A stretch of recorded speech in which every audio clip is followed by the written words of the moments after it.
An office party, of all things, has left me in a state of profound contemplation. But that night, oh, that night! It wasn't merely the champagne that lingered with a bitter aftertaste on my tongue. Her smile was laced with an almost sugary charm. Let out a hearty laugh. She caressed his arm as if it were her own. I reassured myself that it was insignificant, until her words penetrated my being like a languid, smoldering wick. In that instant, everything shifted. A transformation that lingered in my mind. As I perused her message on his phone, this was far beyond mere office small talk. This constituted a menace, and I had reached the point where I could no longer feign indifference to what I truly felt. She smiled at me as if we shared a bond of friendship, yet the words she murmured next fractured my tranquility in a heartbeat. What was meant to be merely another office gathering, a year-end gathering, brimming with courteous exchanges, uncomfortable toasts, and individuals feigning camaraderie for a fleeting few hours. That was the mantra I repeated in my mind when I consented to attend, for David, my beloved partner. He had anticipated it for weeks. All will be present, he remarked. You'll finally get to meet Brooke. The moment he uttered that name, it lodged itself in my mind, lingering with an inexplicable weight. Brooke, his coworker. It was one he had brought up on several occasions. Perpetually on the move, perpetually in a state of nonchalance. I felt no excitement. Such matters have always failed to ignite my enthusiasm. Yet, David's fervor rendered a refusal increasingly difficult. The venue exuded elegance. Its dim lighting, the gentle strains of soft jazz, and glass walls that framed a breathtaking view of the city skyline. Servers glided by, balancing trays laden with hors d'oeuvres whose names eluded my tongue. A venue that enveloped you in a paradox of feeling simultaneously too casual and excessively formal. I remained near David, holding onto the solace his presence provided. He presented his team to me, and I offered a nod and a smile, as was expected of me. Yet, the instant my gaze fell upon her, I understood. Brooke, lofty and captivating, with hair that appeared flawless and a laugh that sliced through the atmosphere like a smooth ribbon. She glided through the throng as if it were her domain. And somehow, without a hint of desperation, she consistently found herself beside David. Initially, I convinced myself that I was merely being overly cautious. Their arms grazing against each other was merely a chance occurrence. The way she leaned in as he spoke was reminiscent of how certain individuals truly engage in listening. Yet, in that moment, she placed her hand gently on his shoulder. He let out a hearty laugh. And then, in the unfolding narrative, her gaze met mine, not with an apology, with victory. In that instant I sensed it, the transition. It felt as though an unseen force had clicked into position, and in that instant, I found myself unable to look away from the unfolding reality. I made my way to the more tranquil corner of the room, seeking a moment of solitude. A secluded corner, devoid of watchful gazes and cheerful grins, just me and my half-heartedly sipped wine. I gazed intently at the bubbles that clung to the edge of the glass. And then, Claire, a gentle voice lingered on my name as if it were a cherished possession. Brooke, she stood beside me, cradling her drink as if it were a natural extension of her grace. Her smile exuded a soft warmth. What about her eyes? Not particularly. I trust you're having a delightful time, she remarked, her voice laced with a honeyed charm. I inclined my head, presenting a smile that had been honed through experience. It is pleasant, elegant. She shifted her stance ever so slightly, casting a fleeting glance at David from across the room. He truly is remarkable, wouldn't you agree? She whispered. Utterly delightful, thus captivating. I hesitated, caught in a moment of uncertainty, words eluding me. He's my husband, I stated, striving to maintain a steady tone. Brooke's smile broadened, as if I had shared a secret rather than merely stating a fact. Indeed, she replied. He is fortunate to have you. You appear remarkably composed, elegant, yet there are moments when even the most composed individuals yearn for a touch of thrill. Wouldn't you agree? At times, Even the most composed individuals yearn for a thrill. What was her intention behind those words? Just as I was about to reply, her phone vibrated with a sudden buzz. With an apologetic smile, she drifted away as if the moment had never occurred. As if she hadn't just unleashed chaos at my feet. I remained motionless, caught in the moment. Her words reverberated within the confines of my mind. My wine, neglected in my grasp, abruptly bore a metallic flavor. Did she have a flirtatious exchange with David? Had I been overanalyzing this situation? As they drove home that night, David animatedly recounted the events of the party, his spirit as buoyant as ever. "Isn't Brooke just wonderful? Super easy to talk to," I murmured, my words trailing off as I shifted my gaze to the window. Yet within me, I was coming apart at the seams. Her demeanor went beyond mere friendliness. I felt it deep within me. I was left in the dark about the lengths she might traverse. It wasn't the words that wounded me. It was the way my insides coiled, affirming that I had known the truth all along. The days following the celebration drifted by in a blur. David embodied his typical demeanor, radiant, compassionate, perhaps even a touch more observant than he typically was. He would press a gentle kiss to my cheek before heading off to work, send me unexpected messages throughout the day, and inquire about dinner with the precision of a well-timed clock. Yet, everything seemed to lose its authenticity. For now, I found myself observing him. Each smile, each chuckle, each buzz of his phone sent ripples through my very core, like tiny tremors shaking the ground beneath me.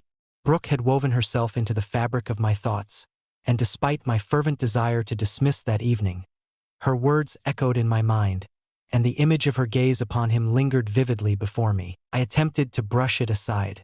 She was merely engaging in playful banter. David was a good man, was he not? Yet, a transformation had taken place within me. I never aspired to be the type of woman who rummages through her husband's phone, yet that is precisely what I transformed into. On a Wednesday morning, it unfolded. As steam enveloped the bathroom, David stood under the cascading water, oblivious to the world outside. Meanwhile, his phone vibrated insistently on the kitchen counter, a silent herald of messages waiting to be unveiled. I had no intention of looking into it. I truly was not. Yet my gaze wandered to the screen, and there it lay. Brooke. The glimpse of her message sent a chill through my veins. "Hey David, I truly enjoyed myself at the party. I find myself reflecting on our conversation. How about we meet for coffee sometime soon? Only we remain." Only we? My breath hitched. My hands trembled. My thoughts erupted in a cacophony. My gaze lingered on the screen, immobilized. I revisited it once more. Once more. I couldn't have been conjuring it up. Could I? My heartbeat thudded relentlessly against my ribs. It wasn't until I heard the door creak open upstairs that I became aware David had switched off the shower. Seconds slipped away from me. Without hesitation, I swiftly crafted a reply, adopting the persona of David. "Greetings, Brooke. Thank you for your thoughtful message. A bustling week lies before me. Let us maintain a sense of professionalism." I pressed the send button. My fingers quivered with anticipation. As David descended moments later, his hair still damp from the towel, he offered me a fleeting kiss before pouring himself a cup of coffee. Uncertain of the tempest that had just swept through the kitchen. And what of me? I behaved as one would expect. A smile graced my lips. I inquired whether he required a packed lunch. I embodied the character I had meticulously prepared for over the years. Yet my thoughts were in a whirlwind. As the night deepened and he drifted into slumber beside me, I found myself wide awake, my gaze fixed on the ceiling above. The shadows waltzed upon the walls, taunting my very existence. I had always held the conviction that our bond was built on trust, free from secrets, devoid of lies. Yet, Brooke's message fractured that illusion as if it were mere glass. Was it merely a single message? Or perhaps just the beginning of something grander? How many other invitations for coffee had slipped by, unnoticed and unacknowledged? The following morning, David presented himself as if all was well. Perhaps it was for him. "Is this for me?" Each word Brooke uttered at that gathering now resonated with an intensity previously unknown. Conversing with him feels effortless. He is adored by all. At times, a dash of thrill is what we all crave. The feeling lingered, refusing to let go. What could possibly be more disheartening?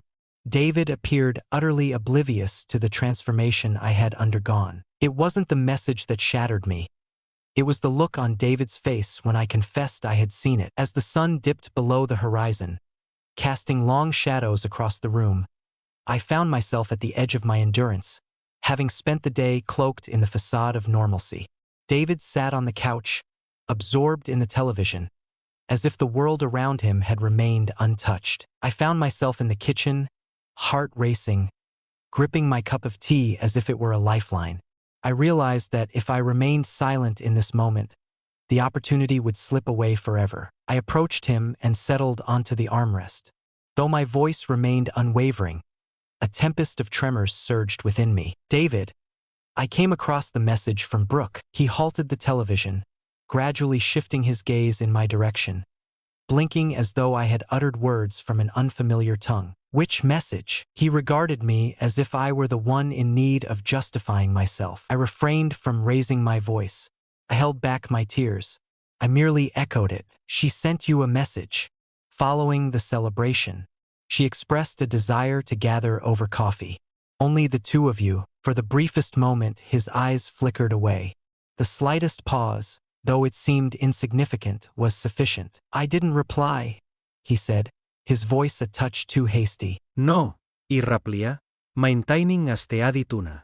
I did indeed. David leaned back, utterly astonished. You, what do you mean? I responded on your behalf. I expressed to her that it was not suitable. Your relationship ought to remain strictly professional. Stillness, extended, weighty, then his voice, soft and hesitant. What prompted you to take that action? I fixed my gaze upon him, my eyes narrowing just a touch. For the simple reason that you did not. For you allowed that line to linger in the atmosphere as if it bore no significance. David ran his hands over his face, letting out a deep sigh. Claire, I promise, I truly didn't believe she intended anything by it. I inclined my body slightly, drawing closer. That is precisely the issue, David. You failed to consider. Perhaps you were aware, and simply decided to overlook it. The most profound form of betrayal is not marked by noise. It whispers in silence. Downcast gazes. Postponed responsibility. He inclined his head in a slow, deliberate motion, a gesture steeped in contemplation. You're exaggerating this situation. She possesses a warm and inviting demeanor. That's just her way with everyone. No, I declared, my tone cutting through the air. She doesn't behave that way with just anyone. She reserves that kind of message for a select few. He fell silent once more. I pressed on, making an effort to keep my voice steady. This situation extends beyond her, David. It revolves around you, reflecting on how she has seamlessly woven herself into our shared space, almost without our awareness. Or even more disheartening, becoming aware of it, yet remaining inactive. At last, he rose to his feet, moving back and forth with restless energy. I have not engaged in any activities with her. I did not overstep any boundaries. Yet you didn't prevent her from attempting to, I remarked. Silence enveloped us both, a silence so profound, it emerges only when one comprehends that something once sacred may have been sullied. Following a prolonged silence, David released a breath. His voice softened. I had no idea the pain ran this deep for you. I gazed at him, my heart weighed down. I was unaware as well. It was only when her message appeared that everything changed. Until I witnessed the delicate threads of reality come undone with such ease. Infidelity has a way of creeping in quietly. It often begins long before the first kiss. Times it begins with a hush. To attain peace of mind, I must confront the tempest. The following morning, David departed for work ahead of schedule, much earlier than his typical routine. He pressed a fleeting kiss to my cheek, murmured something regarding a meeting, and vanished through the door before I could savor the last sip of my coffee. Yet that morning, I found myself without a cup of coffee in hand. My gaze was fixed on the screen, my thumbs quivering just above the keys. At long last, I accomplished it. I reached out to Brooke. Her response came in mere minutes, as if she had been anticipating this moment. "Hello, Brooke. It seems we ought to have a conversation. Lady to lady. Do you have some time to spare today?" In under 5 minutes, the familiar 3 dots materialized on my screen. "Hello, Claire. Absolutely. What do you think about grabbing lunch? There exists a location I am familiar with." Naturally, she did. We settled on a serene cafe, conveniently located near David's office. Common ground, open to all, secure. As I entered the room, I found her already seated, delicately sipping a vibrant, glowing green drink.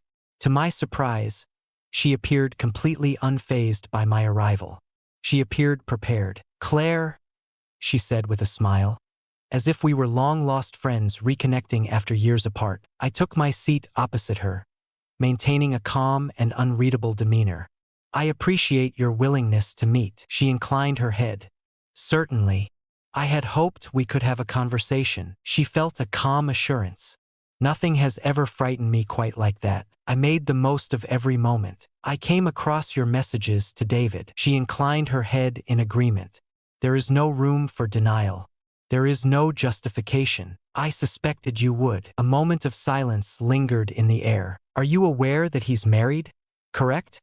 I inquired, my tone steady yet resolute. She let out a soft laugh. "Indeed, Claire. I assure you, my intentions are not to take your husband, if that's the impression you have." "What is it that you are attempting to achieve?" I inquired, inclining my body ever so slightly. "From my vantage point, it appears you're treading on boundaries that ought to remain untouched." Her smile dimmed a touch, giving way to a more distant expression. "I have a fondness for David. Engaging in conversation with him feels effortless. He pays attention. At times, such moments are indeed uncommon." I blinked, momentarily caught off guard. "He listens, fulfilling his duty to be courteous." "Perhaps," she replied. "Perhaps he listens out of weariness from the silence that surrounds him." That singular phrase, sharp, incisive, pierced more profoundly than any cry. I tightened my jaw. "Could you clarify what you mean by that?" Brooke nonchalantly stirred her drink, a slight shrug escaping her shoulders. "Nothing. Merely a reflection. He appears occasionally overlooked. In our own unique manners, we all are." I reclined, taken aback by her audacity. "Do you know what I perceive?" I remarked. "I observe a woman who was fully aware of her intentions." Discreet looks exchanged, chortling with a hint of excess. Communications during unconventional times. Everything crafted to gauge the depths. Brooke regarded me in silence, her demeanor subdued. Then gently, she murmured, "Perhaps.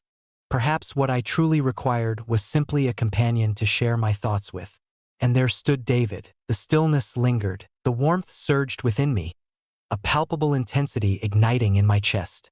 I felt an overwhelming urge to scream, to hurl my coffee across the table. Yet I paused to inhale deeply. "Indeed, I find myself here at this moment. And I assure you, this ends here." She remained unperturbed. She smiled. "You possess a strength I hadn't anticipated," Brooke remarked. "That is quite satisfactory.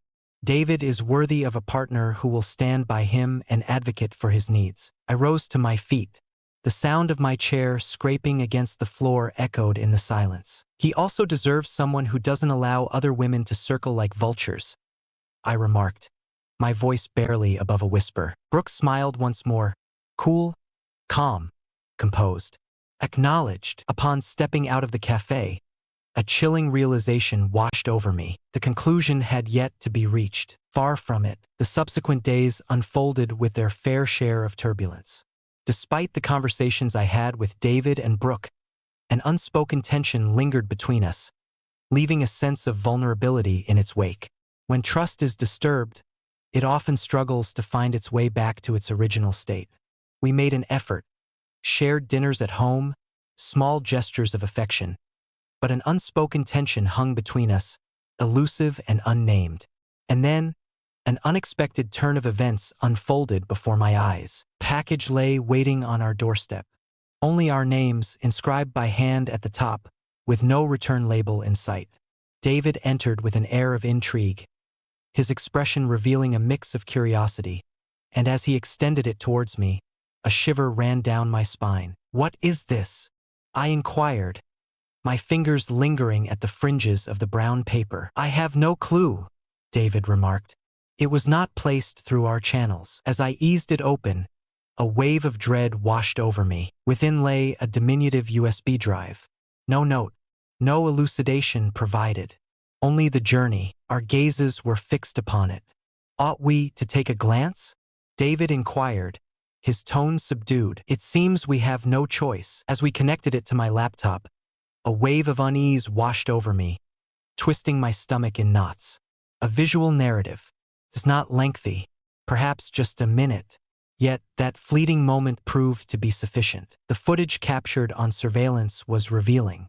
Surveillance devices in the workplace. Brooke and David found themselves in the break room, the remnants of the party fading into the background, leaving just the two of them in a moment suspended in time. She extended her hand, brushed against his arm, and leaned closer. He refrained from kissing her. Yet he remained still, not retreating. The discomfort stemmed not merely from their proximity, but from the intensity of his gaze upon her, as if she commanded his undivided focus, as if she held significance. That gaze, it once belonged to me. With a gentle motion, I shut the laptop, allowing the soft click to fade into the silence. David remained motionless beside me. "I had no idea that was out there," he finally murmured, his voice barely rising above a whisper. "I believe you," I said, though uncertainty lingered in my mind. He gazed at me, his expression heavy with remorse. "Nothing transpired, Claire. I did not traverse that boundary." "Yet you pondered it," I remarked. Though my voice remained steady, an undercurrent of pain lingered just beneath the surface. The pain was there, even without the kiss. He chose not to engage in a dispute. That night, slumber eluded me. I found myself wide awake, gazing at the ceiling, pondering the journey that led us to this moment. How two souls, once intertwined in love, became mere strangers, each carrying the weight of unspoken wounds. As dawn broke, I slipped out of the house, careful not to disturb David from his slumber.